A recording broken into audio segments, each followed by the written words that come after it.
Hung ilahing Hung ilahing awi kinamastu Purawasidam awi kinamastu silat mringguang jagat karana Sirantondo kawe sisaning bisono sono sinau lan ulopo estu masil stantun lampahing Buddha sinantur tutur katelo tulo-tulat menabden paradya mirusita upama praming niskara karna giya tumiying jaman purwa Winusudatra ingkang dinama Dama pinardi tameng lalata mangkya tekap wasaraning Gopita talun renggeng pralambang matumpa-tumpa marma panggung sang muring kata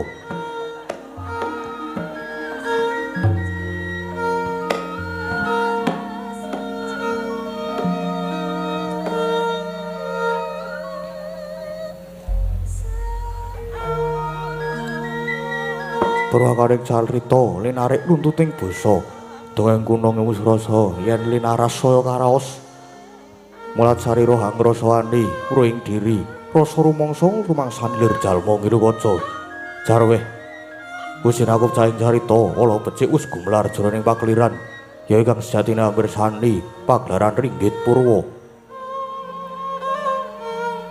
Surya, Candra, Darumyang Kartika kinurba kodrate kang kawasa sari ratri angit ribawana para ing teking dosina gilir kumanti tanpa gemba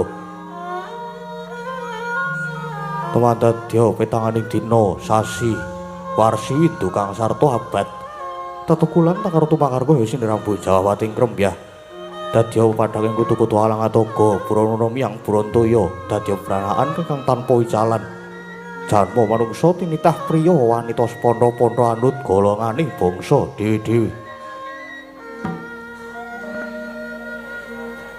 Anengene pundhita ingkang kaeka adi dasa purwa eka marang sawiji adil luwih dasa 10 purwa marang wiwitan. Senadyan kathah titahing dewa ingkang sinangga ing Pradiwi kinasonganing akasa kinabit ing samudra. Raja Samyanggana raras nanging datan kadya ingkang ginukuting dalu samangke. Yekte ingkang sinebat gumlaring negari Traju Trisna ya negari Surateleng pramila winasta negari Traju Trisna Traju timbangan Trisna seneng antawis negari Dwarawati lan Surateleng dupiden Traju nyata jembar negari Surateleng pramila wimbo katresnane lajeng sinebat Traju Trisna awantesna kinarya kandha pambukaning Saratri mangke awit ngupaya negari satu tanantuk kalih nadyan sultan cangkep sadasa dasar negara ingkang panjang punjung pasir ukir loh jinawi gemah ripah kertotata turaharja tuh negaring Traju Trisna kena winastan negara ingkang gedhe obore padhang jagade dhuwur kukusi jero tancepe adoh marang kuncarane mila datan nama mokal lamun nganguwung tijane ngambar arum kuntawing negari lah sinentawa ingkang jumeneng nata hambek bau denda Anyakrawati yekti aja juluk Prabu Stija ya Buma Narakasura Narendra gagah pideksa dasar kasinungan kadigdayan ingkang linangkung pilih tanding kalintang jayaning perang amung kujuane hambek adigang adigung adiguna watake angkara murkane Budi Candala sumangah-angah yen to ginunggunga lelabuhaning ratu wiyaring jajan adyan Saratri tanana pedhote sinegek kang murweng kawin ujure sajuga sang nata kepareng miyos tinangkil mungguing sitinggil benaturata lenggah dampar denta pinalipit kencana pinati ing Nawaretna lemek babut prang wedani Ginanda Wida ing Jepal Pasutri sinebaran sari-sari kinebutan lar badak kanan kiring kongas gandane sang nata ngebeki pasewakan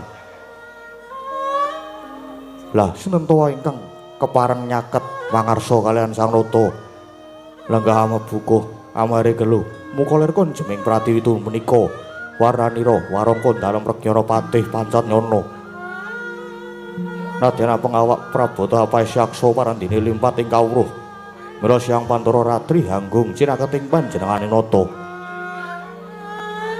dene ring-ding para wadya wiswanipun Dedya Yayah Griwa Kesambat uswaripun para wadya denau miwah wadya manung sawa resuh dadi sajuga. Nadyan wasakaken ketingal anggenggeng parandene Sang Nata dereng keparengan ngendika. Dadak sakala nampi sawanipun kawula alit ingkang sampun keladuk yuswa mila-mila daya den acarani dadi mangkono pangodas marining dri ingkang dereng kawedharing lisan.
Sri Tinon ning wasewakan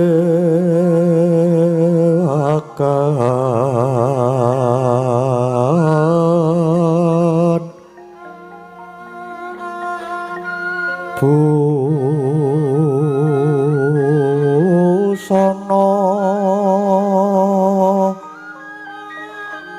maneka arna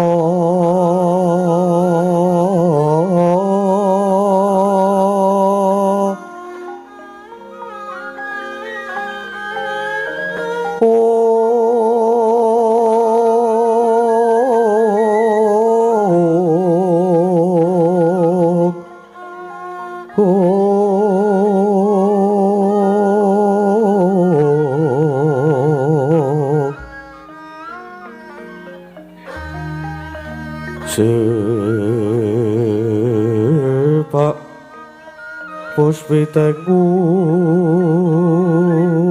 Udyono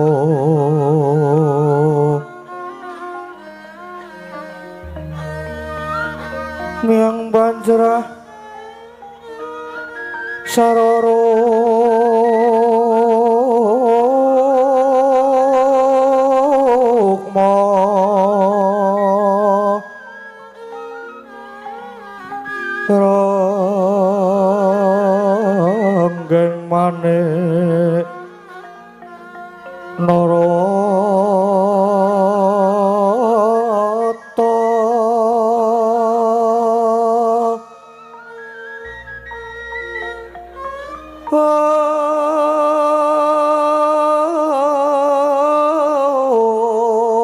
ana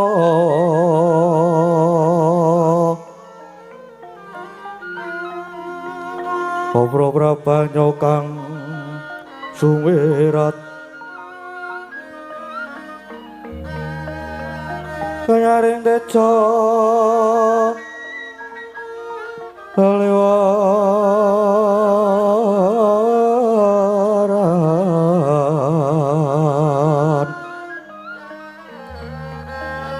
lereki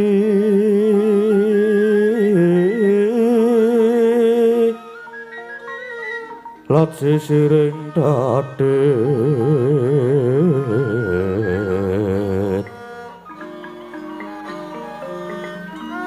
bimbo kekondomre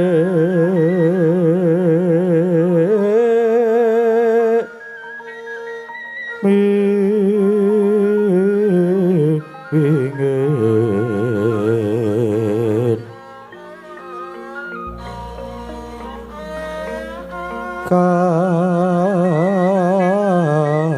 katiuping samirana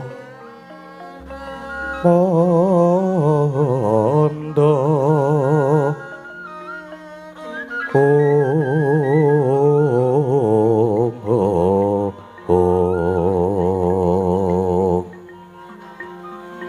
sabaran mangambar kungas ngepeki madyaning pasewakan tandya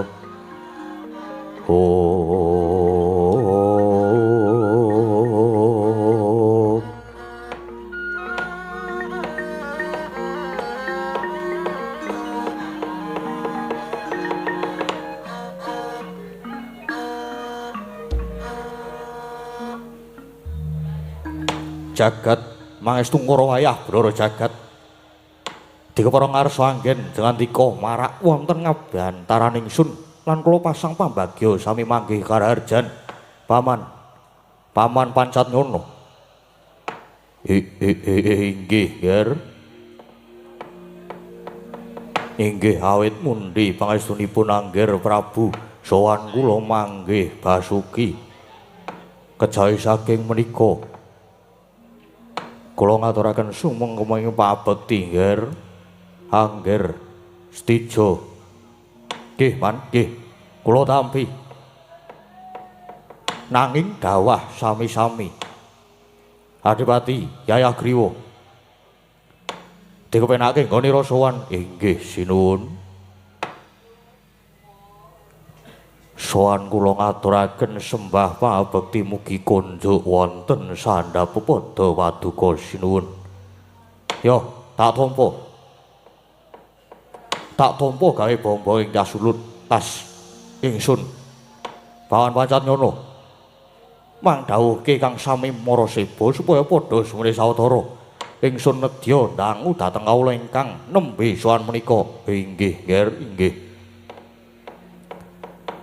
Ngestakaken dawuh nger mangko isik aja sinenggo ingsun tambuh yektine ingsun durung nate wanuh lah kok iki ana kawula ingkang munggah ana ing Sitinggil Binaturata kowe sapa kaki apa kowe klebu kawulaku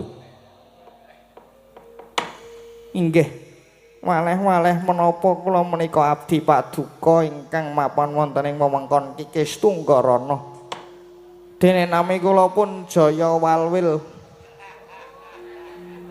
Ora kusik. Kok lagi ingsun sumurup yen ingsun duwe kawula kaya kowe sing mapan ing Tunggarana. Banjur ana wigati apa?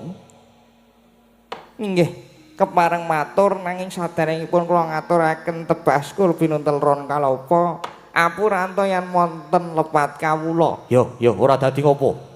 Wah, wong cilik wae matur genep temen tata kramamu. Matura. Sirnak nurasa wigih ringa-ringa. Inggih, nuwun. Waleh-waleh menapa estunipun kula menika tasih kalebet kawula Tunggarana. Nanging wiwit rumiyin kula ngayom wonten sandhaping gendera Traju Tresna. Awit ngemuti bilih kawula Tunggarana menika samenika sampun pecah dados kalih perangan. Ingkang sak bergata tumut wewengkon Pringgondani Dene ingkang saperangan tumut negari Traju Tresna. Nderek nyengkon adekipun sinuwun Prabu Stija. Mila nyuwun pangapunten yen sowan kula namung badhe nyuwun pengayoman dhateng Paduka sinuwun. Yo. Yen kowe kepengin ngayom karo Prabu Stija, ingsun keparengake. Banjur gaweanmu apa? Kula menika namung tiyang alit. Damelan kula inggih namung sak kecepengipun, pokoke inggih mung serabutan. Lah terus anak bojomu nanti? Oh, semah kula. Yo. Anu ditinggal minggat kula niku.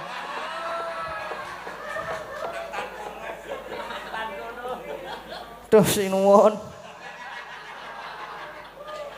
Inggih labedeg surasya-sya para nayaka Tunggarana dhateng tiyang-tiyang ingkang sami ngayom wonten ing gendera Traju Tresna. Oh sinuwun tiyang kados kula menika. Anak bojo kula menika do minggat sedanten. Lan tiyang-tiyang ingkang sami nyengkuyung dhateng adekipun Paduka Sinuwun Prabu Stija. Saben dinten saben dalu namung tansah ancik-ancik putu ingri. Monggo menawi bab pemerintahan kula menika ngertos menapa. Jer kula namung tiyang alit, wong cilik niku butuhe mung supaya dagangane laris, nyandang wutuh, mangan boten kekurangan. Niku butuhe tiyang alit. Wadene dening rehranipun Adipati Wawana. Inggih Adipati ing Tunggarana perintah dhateng wadya balanipun dhateng sok sintena kawula mbuh lanang mbuh wedok mbuh nom mbuh tuwa. Menawi menika sami nyengkuyung dhateng adekipun gendera Traju Tresna kedah dipun kisasak bajang cendelipun. Oh sinuwun sinuwun. Malarikana semanten kula nembe gelar dagangan wonten ngajeng griya kula dumadakan wonten prajuritipun Adipati Tunggarana ingkang dateng. Dagangan kula dipun obrak-abrik, bojo kula dipun prawasa wonten ngajeng kula. Anak kula nggih dipun brondong mimis saking wingking, anak kula inggih tumut pejah dados banten sinuwun kula nuwun pengayoman sinuwun. Sigra-sigra yen pramana kanca. Sigra ngraketa nawang sesangka.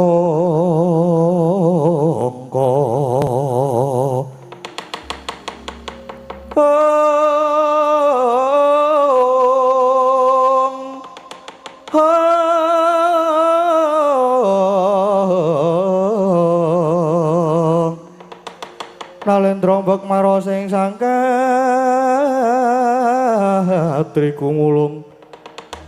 Satri kumulung mangrempahing wadya kurada kura reka kiri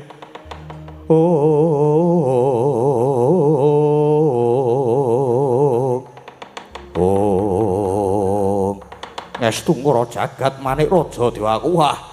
Ora lidha jare wong adaplok yen ngono bener apa ingkang dadi pangendikane Paman Pancanyana nalika semana.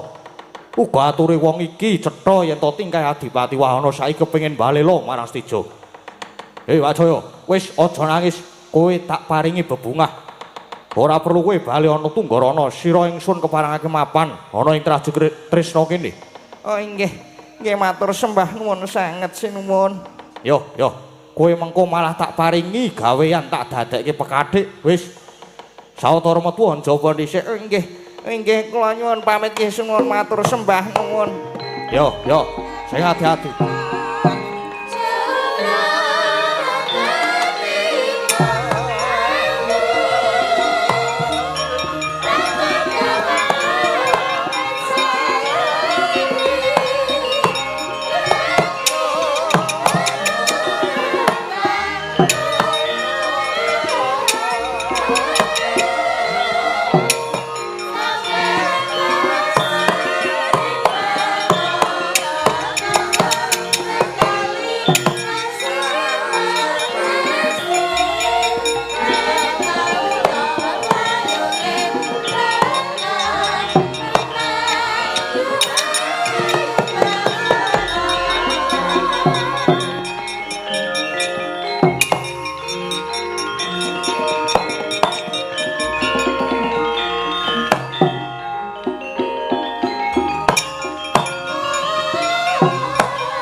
Senongwati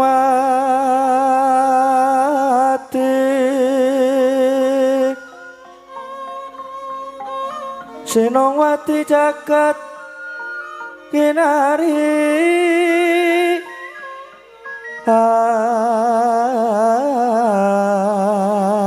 amung Mbak lumembak ombak ing samudra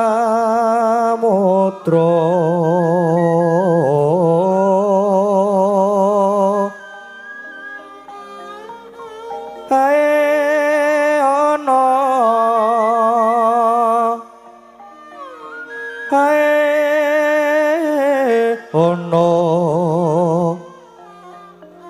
bale lumut amrek ganggeng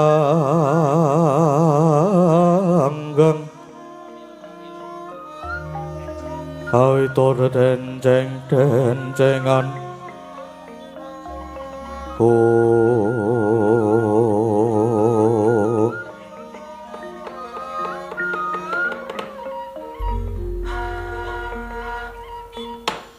ora bakal nyambung maningal yen ora kleru iki kaya buta pringgondani paman kula Bendana. Iya. Aku makmu cilik kaya Bendana, aku Yowanana Trajo Tresna kene ngaturke salam takrim ya, Gen. Yo, paman, yo, tak trima ndadekke bombo ing atiku. Banjur saiki matura Praptamana Trajo Tresna iki saka kersamu dhewe apa dingkongkon karo Yai Gatotkaca ing Pringgondani? Ngene ya, Ger. Nek sadurunge tak suwun kowe aja nganti gathuk wimbakmu. Merga aku mau ngarep matur yak wutuwe. Yen tak kakono kene pancen bener mung dikongkon karo anakku Gatot.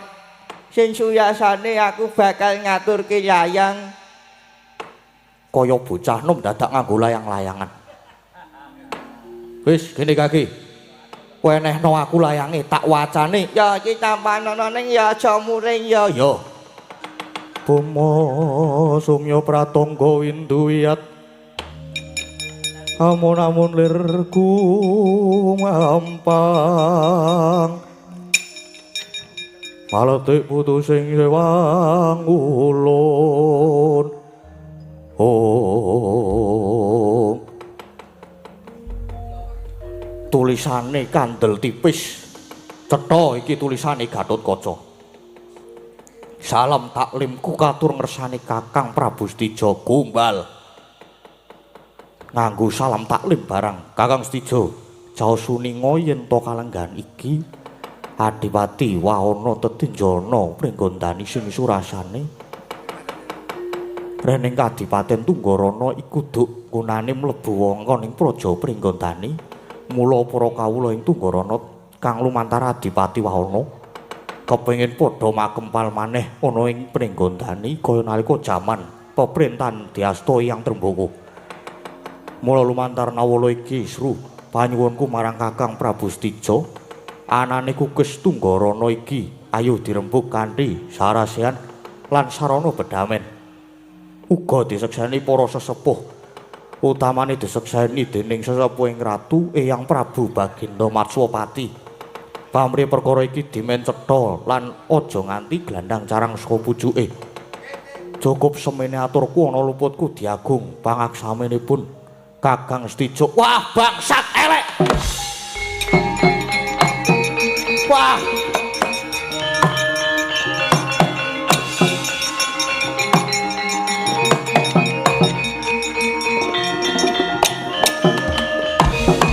Bangsat gugu karepe dhewe. Wis cetha wong Pringgondani srakah sumungah angah-angah arep jayah rayah wewengkon Trajo Tresna. Tumrape Stijo sedumuk bathuk sari bumi najan mung sekilan bumi Tunggarana ora bakal tak lilake marang Gatotkaca.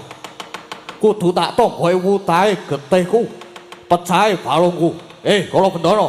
Kusik ta kusik. Kusik oyane susik. Aku yak wis kandha ta dipikir dhisik aja krusah-krusu. Mengko ndak kesurut dalan buntu apa-apa kok njuk nesu. Sithik-sithik nesu sing sareh kowe ngerti si surasane layang. Apa kowe ngerti Ya mestinya aku ya ngerti surasane. Nanging nadyan mung sriwing-sriwing. Aku ya ngerti to reh-rehane Angger Setija ya kuwi Adipati Wahono saiki lagi mapan ana Pringgondani. Nah, Yen ngono cetha yen Adipati Wahono ana ing Pringgondani iki ujupe ora mung sambang sinambang nanging pancen ana karep ngayom ing Pringgondani. Lan bakal nyuwun pambiyantu gone kawula Tunggarana bakal nyawiji ing Pringgondani.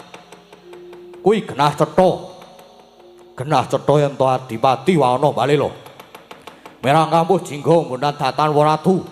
Lan wis genah cetha yen Gatotkaca bakal mlengket Tunggarana arep dadekke siji karo Pringgondani. Anggepe apa Gatotkaca? Sragah.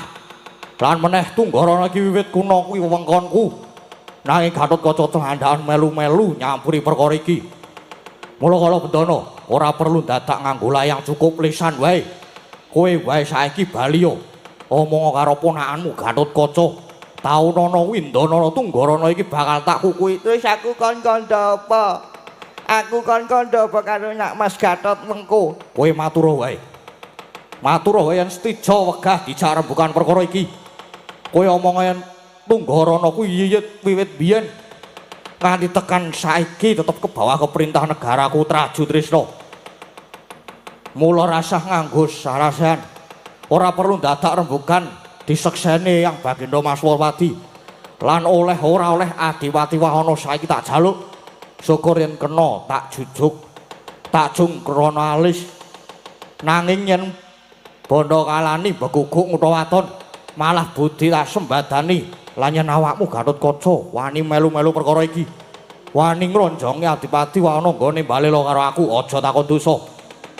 Malah salin bubukan karo Pringgondani. Wong Pringgondani bakal tak lok-lokke sak dosane.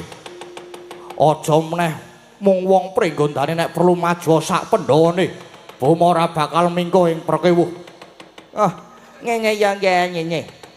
Mbok jembuk sing sae. Kowe aja grusah-grusu perkara Tunggarana iki. Jane iki dudu karepe Gatotkaca iki dudu. Nanging iki penangise wong sak Kabupaten Tunggarana ingkang lumantar Adipati Wahono. Dheweke nangis-nangis karo Gatotkaca sing surasane wong Tunggarana kepengin bali kumpul karo bangsa Pringgondani. Merga miturut dongeng Kadipaten Tunggarana kae mbiyen mlebu wilayah Pringgondani. Mulanjur da kepengin nontonke bayung pisang raketke daging renggang. Ngono dadi anak Mas Gatot ngajak sarasehan karo sampeyan kuwi dasare mung kepengin njejekake adil lan bener kanthi kunci pepakem pustaka raja babagan dumadine negara-negara saindenging jagat iki utawa Prabu Maswapati ke dadi pimpinan perserikatan bangsa-bangsa. Gampangane kaya ngono kuwi. Yan kowe kudu ngerti Setija. Yen kabeh gambar lemah wewengkon kabeh negara sak jagat iki kabeh ana negara Wirata. Mula Gatot njaluk disekseni sinuwun Prabu Maswapati ing Wirata. Merga kuwi yatune para ratu yan meneh manut pitung lan layang kang gumathok. Kikis Tunggarana kuwi cetane dumadi lan mlebu wewengkon Pringgondani. Mula tak jaluk kowe aja nyalahke karo adimu Pringgondani. Adimu Gatot kae mung disambati karo wong-wong Traju Trisna sing mapan ing Tunggarana kono. Ngono kuwi. Lan Adipati Wahono saiki mapan ning Pringgondani kuwi saiki dadi tamune Nak Mas Gatot. Mula sajroning Adipati Wahono mapan ana kono kuwi kawilujengane dadi tanggungane Gatotkaca. Jadian kowe arep ngrutta paksa Adipati Wahono arep tok jak bali ning Traju Trisna ki ya mengko dhisik. Ya nek Wahono gelem nek ora. Nek ora gelem kepiye mongko Wahono ki saiki ana Pringgondani ya wis kerasan. Wis kerasan ning Pringgondani wis kuwi penggalian ger-ger Setija. Kala Bendana. Rasa kakehan gunung sing tanpa guna. Cekake kowe bali yo. Kandha karo Gatotkaca yen aku mau rembugan. Aku mau dijak sarasan. Lan aku njaluk bali Adipati Wahono ning Traju Trisna. Ya bali yo bali. Ning aku ya mau nek kon meksa Adipati Wahono yo. Nek Wahono ya gelem bali kudu diayomi Nak Mas Gatot. Lan umpamane kowe ngrit wadyabala ngrutuk pringkondani aku ora tanggung lu. Wis rasa kakean wus. Bali kala Betara ora gelem bali tak kepruk paidon sirahmu.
Aduh, Nger.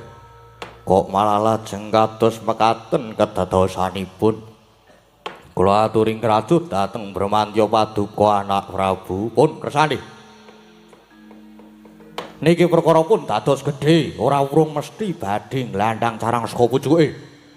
Pun niki kabeh badhe kula dadaki, ora urung mesti dadi perang gedhe. Aduh, Nger.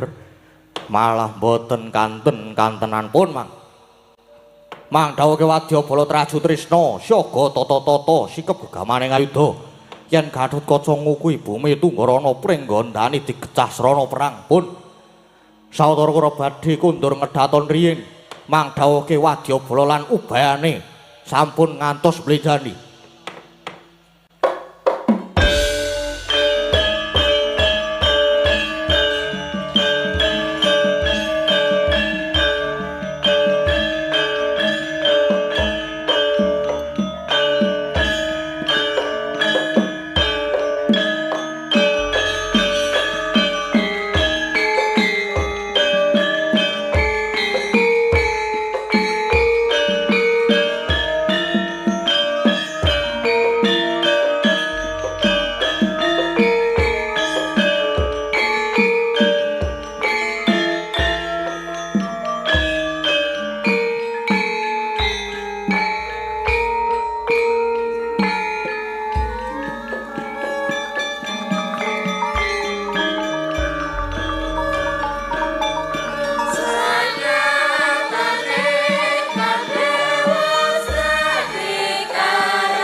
matur sembah nuwun. Ya, mentol gosek ya nok ya. Iya, Mak. Ya gak dolu ya. Nah, wis.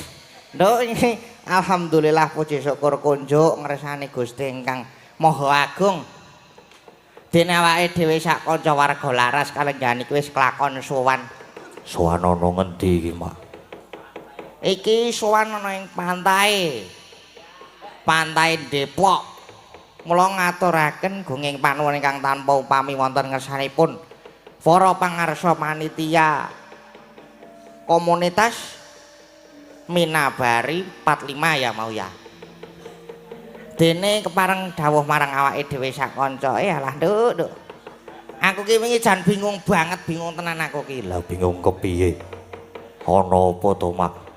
Ngene ya. Lale dawuh Mas admin ki to. Apa jeneng wis ngabari lakone iki yo Mas WA. Kok urung kurang 3 dina tak WA. Mas, sesuk lakone apa ya? Oh iya, kok sik ya tak tekokke. Terus nyuwun iki wau terus are Mbah Geter. Hubungi langsung tak hubungi Mbah. Niki pripun, Mbah? Kula bingung dijaluki lakon iki. Bingung mboten dereng enten naskah nggih, Mbah. Terus Mbah Geter ngendika. Wis aja sumelang le. Aja sumelang, mengko bengi tak gaweke naskahe. Alhamdulillah dilembur semengi dadi. Wah, matur sembah nuwun Mbah Geter. Wis kaya Bantung Bandawasa Mbah Geter iki.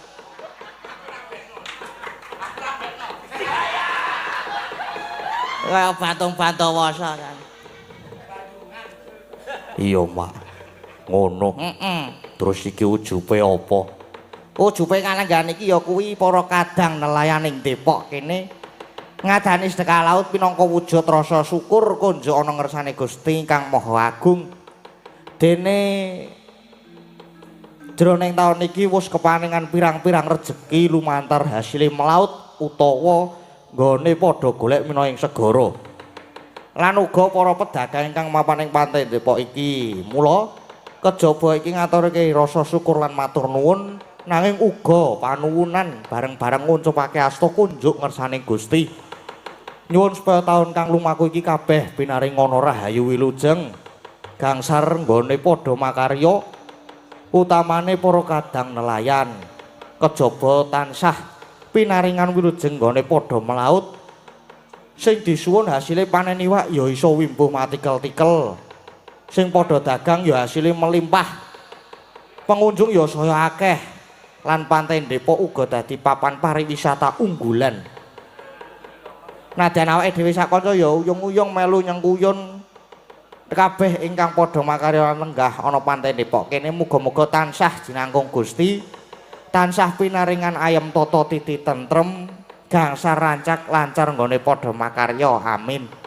Lan aja nganti kelepyan ngaturaken sungkem pangabekti katur ngersane pepunden dalang sing lenggah ana kene. Lho, sapa, Mak? Sapa? Apa ana pepunden dalang sing lenggah ana kene? Ana, Nduk, ana. Ana duwe warung barang, Ce. Ya kuwi Pakde. Ki Kembar Sugeng Cermaguna, kuwi asline pasutan, putrane Mbah Krusuk. Ning saiki lenggah ning Depok kene. Lan ya duwe warung gedhe sing ning kene jenenge Arkas Seafood. Apa? Seafood. Sesuk rene njaluk gratis sak rombongan. Mula awake dhewe ya amit-amit lan nyuwun pangestu karo Pakde Kembar Sugeng. Wong panjenengane kuwi isih kejaba isih sedulur, mbiyen ya akrab karo swargi bapak. Kula pribadi ingkang dados wakilipun keluarga Kisira Nugraha, rene bapak rumiyin nggih pun wangsul wayang wonten mriki. Nyuwun pangapunten sedaya lepatipun bapak lan monggo nyuwun wekdal sekedhap kintun donga kangge swargi bapak, mugi bapak dipun apunten sedaya dosa kalepatanipun, dipun tampi sedaya amal kasaenanipun, satemah bapak seda ingkang husnul khotimah. Al-Fatihah.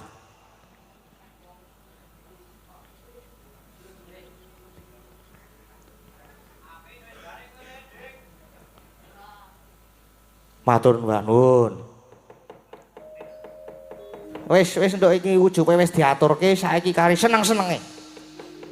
Seneng banget aku bengi iki. Soale bengi iki ana sing spesial. Mengko kudu munggah kudu apa memberikan cerita. Lah ngopo to, Mak? Lah ana apa? Kudu memberikan kisah. Piye? Iki Mbak Anting iki Ngopo Mbak Anting ngopo?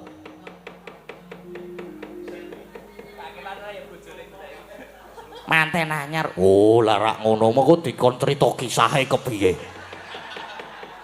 Dikon crita. Rasane iku. Ora kaya ngono kuwi. Iya, Mak. Saiki apa jenenge iki? Apa tak nilai HP mbok menawa iki ana request apa ana WA dari admin kose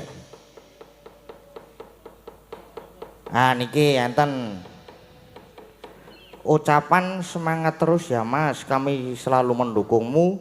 Saya doakan Mas Gading, warga Laras N, semua pendukung Mas Gading sehat and sukses selalu.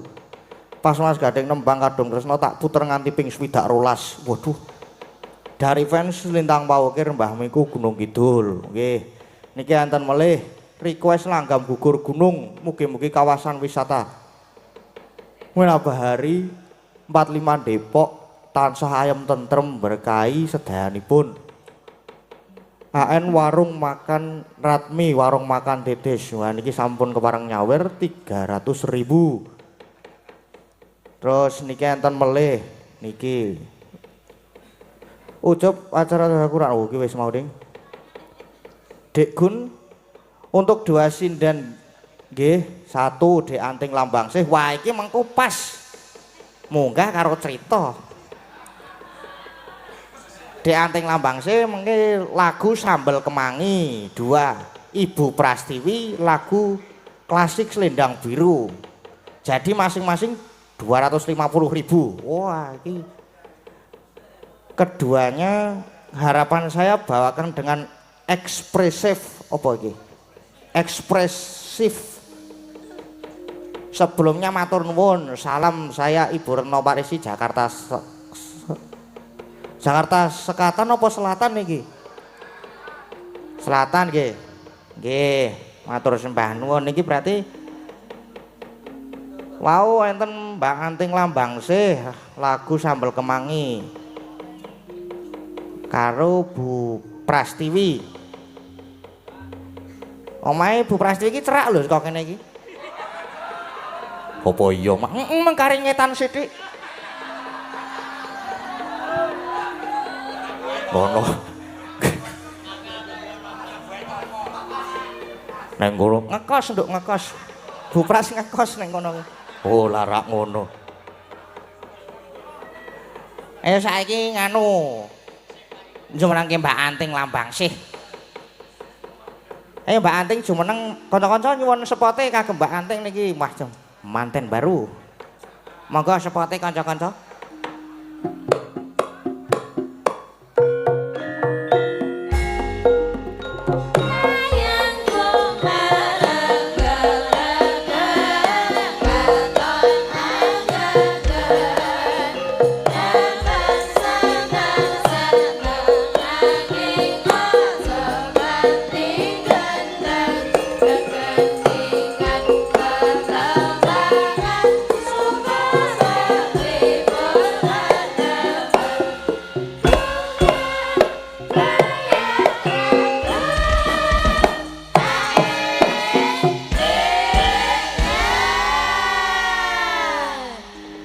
Sugeng dalu.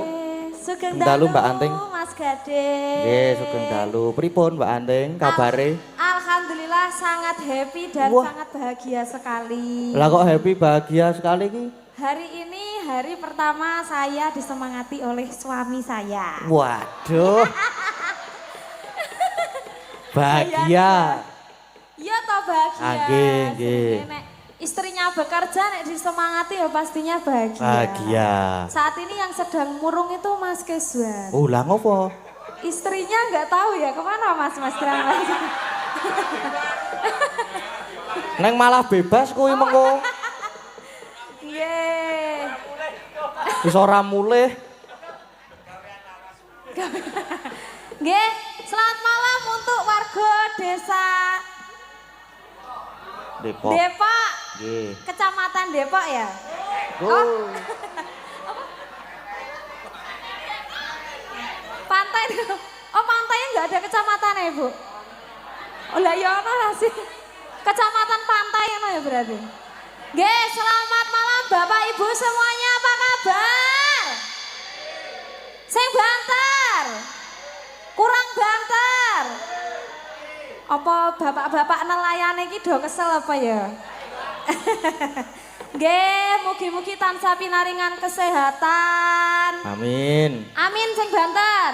Amin. Kawilujengan, panjang umur, lancar rezeki.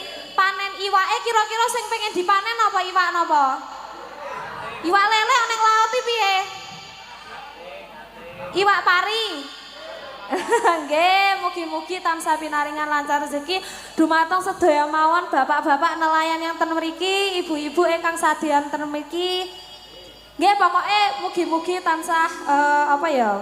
Bagaswara sehat, pokoke aja lali nanggap meneh sesuk. Wis. Waduh. Ngono ta? Nggih, niki pripun Mas Gade? Niki wau minangkani request. Request napa? Request niki wau sambel kemangi. Oh nggih. Nggih, sambel kemangi. Mboten sah bawa nggih. Bawa kowe nganggo bawa. Apa terus ora bawa? Jare mau bahagia, semangat. Ora apa-apa. Oh, saiki terus tambah berisi ya saiki. Urung meteng ya. Urung apa? Lah biasane dadine pirang minggu. Oh, berarti wis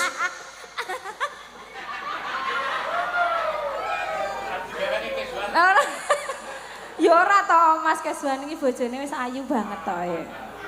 Ayo walaupun mang ya melirak-melirik titik. Ora apa-apa. Oke.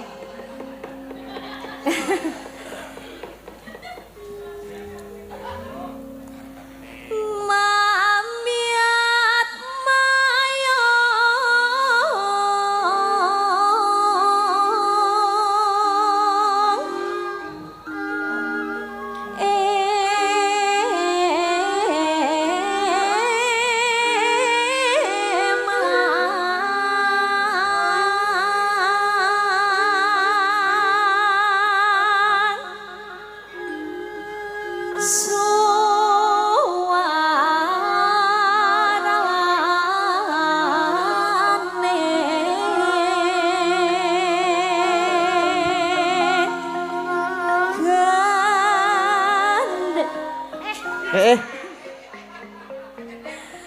gandeng balang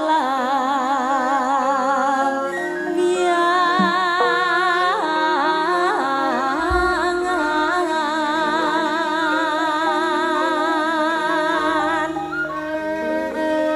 nyeram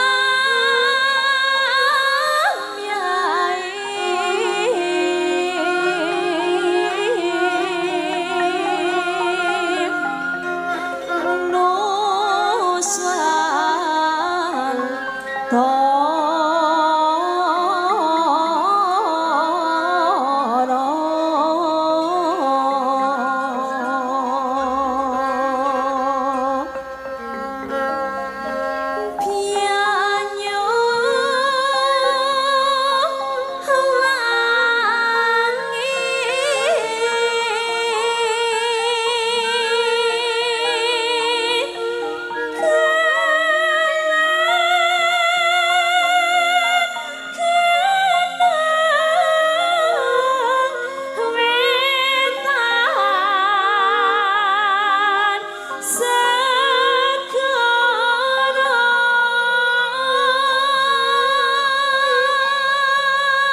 Hey there. Subscribe to my channel. And also press this bell icon.